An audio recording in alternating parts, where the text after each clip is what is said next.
नमस्कार शेतकरी बांधवांनो, आज 7 मार्च 2025 च्या शेतकऱ्यांसाठीच्या महत्त्वाच्या ताज्या घडामोडी, शेतकऱ्यांसाठी मोठी कर्जमाफी, त्याचप्रमाणे पीक विमा अनुदान या संदर्भातील आजची या घडीची मोठी अपडेट बघूया काय आहेत सविस्तर बातम्या।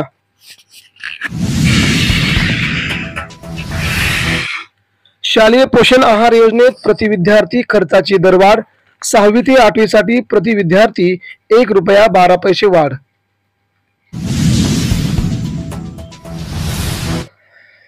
लसूण, फ्लॉवर, शेवगा, कोबीच्या दरामध्ये घसरण, राज्यासह परराज्यातून आवक वाढल्याचा परिणाम, तरकारी विभागात 90 ट्रकहून शेतमाल दाखल।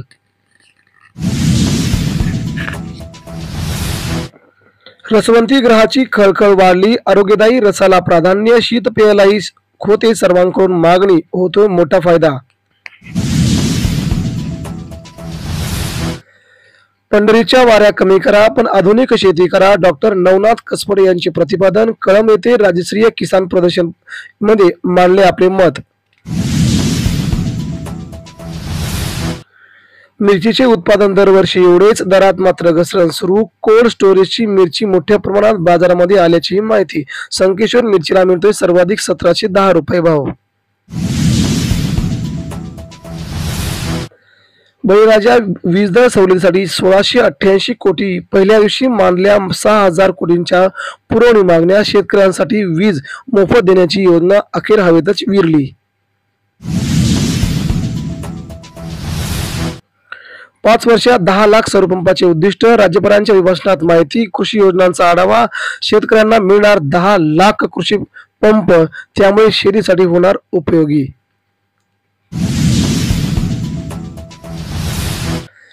दाट धुक्यामुळे काजू मोहराला फटका, दर कोसळणार, उत्पादन निम्म्याने घटण्याची शक्यता। कोल्हापूर काजू निर्यात केंद्रामध्ये बिकट अवस्था।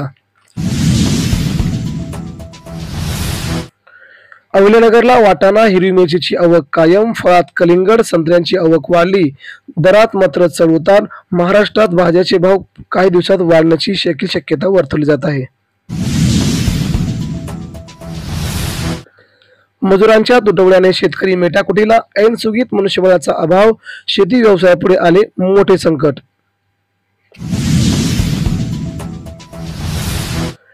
मोठा आवाज झाला आणि आकाशातून कोसळले दगड, बीड जिल्ह्यातील खळोड लिमगावातील प्रकार, ग्रामस्थात भीतीचे वातावरण निर्माण झाल्याने संशोधन करायला मागणी।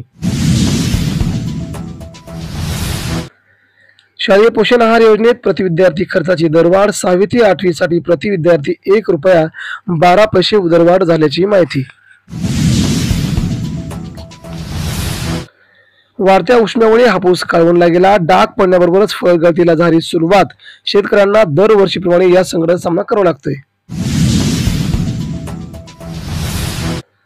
शेतकऱ्यांसाठी येणार मोबाईल ॲप, 1 एप्रिल रोजी उद्घाटन, तयारीसाठी 3 टास्क फोर्स, शेतकऱ्यांची प्रत्येक योजना ह्या ॲप वरती असणार, टास्क फोर्ससाठी तब्बल 22 अधिकारी काम करणार।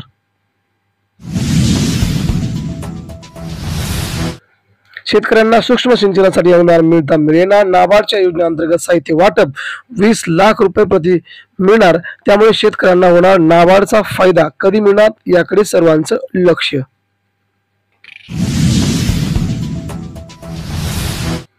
राज्यात नव्या उन्हाळ कांद्याची आवक वाढली, राज्यातील कांद्याचे भाव गरगरण्याची शक्यता।